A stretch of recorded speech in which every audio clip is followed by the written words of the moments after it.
This is the Diane 5 Zanchi, a top choice for many speedcubers 10 years ago.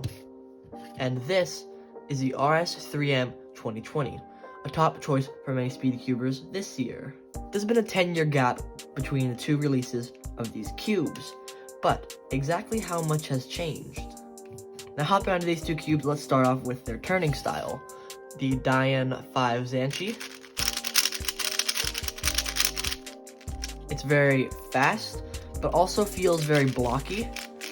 Also, if you listen to that noise, it's quite snappy.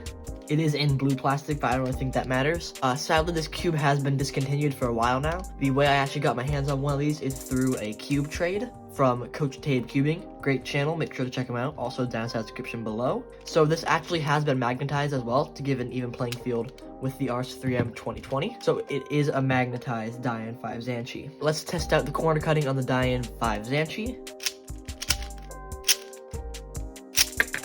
Oh, the center cap popped out. That's not good.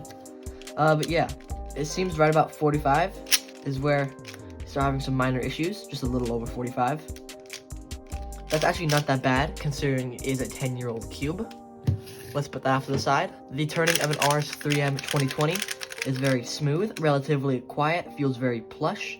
Definitely not as blocky of a feeling, so definitely a fairly large difference.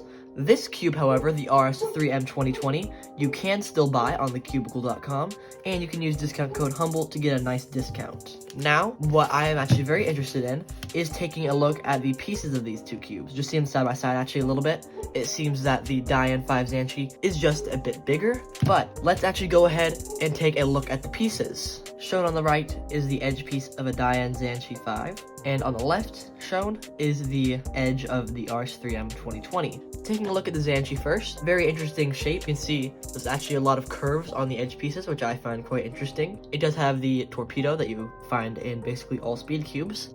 Once again though, there are those little curves, which I don't really understand what the point of that was, because actually they're all around. There's especially big dips right in here actually. Now taking a look on the inside, looks just how you would expect. See the magnets in there, and then once again, just the normal torpedo. Now this is the RS3M 2020 edge piece. You can see it kind of has this dual torpedo design. It does not have all those curves on the edge pieces that you see with the Diane 5 Zanchi. It's actually just relatively straight all along all the sides. And what these pieces have, which the Diane 5 Zanchi piece did not have, is actually, you can see right there, those little tiny grooves for even lube distribution on all the sides. They're definitely noticeable on these two, but you can sort of see them on these. Now opening this up, you'd see just what you'd expect, a torpedo. And then the piece itself, there are some extra magnets in there right now, just because the magnets were a bit weak out of the box, so I did use the RS3M 2020 Plus magnetic kit. Now, shown up on screen right now is a side-by-side comparison of the two pieces.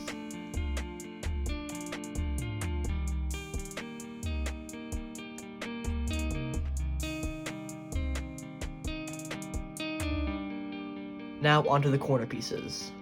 Starting off with the Diane 5 Zanchi corner piece. Very interesting. Once again, you can see all those little groove marks on there. As well as on the actual stock itself, there are those little bumps, which I don't quite understand the purpose of, but they are there. They're on each of the three sides.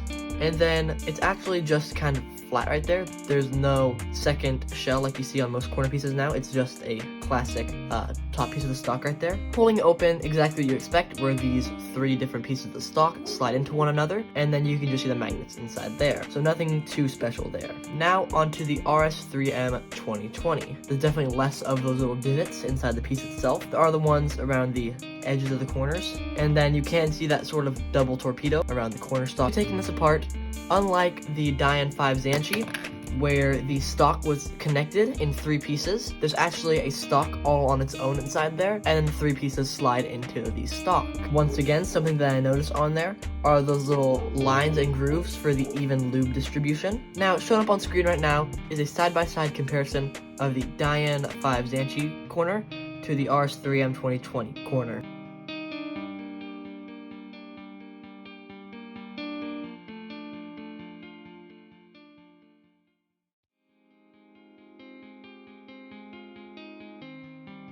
There's obviously large differences when it comes to hardware due to 10 years of cubing innovation coming along, so there was definitely differences. Now onto the performance of these two cubes. I haven't done about 50 solves with both of them. I've obviously done more on my RS3M 2020, as that is my current main. I normally average about mid to low 12, maybe even sometimes sub 12, so that's actually about what I averaged on my RS3M 2020 as I expected. But when it came to the Zanchi, I was actually ended up getting around 14 because I ended up getting these little minor lockups and catches, which definitely slowed me down. And when it comes to corner cutting, the RS3M 2020 is very forgiving, as it can corner cut basically everywhere.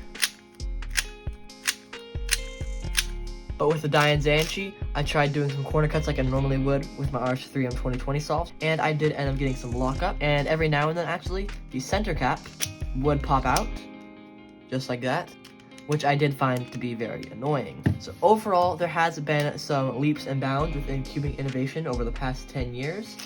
Not to say that the Diane Zanchi is a bad cube, but just with 10 years of innovation coming along, the RS3M 2020 is obviously much better, as you would expect. If you enjoyed today's video, make sure to leave a like, as well as subscribe to the channel if you haven't already. Hope you guys enjoyed today's video, and I'll see you in the next one.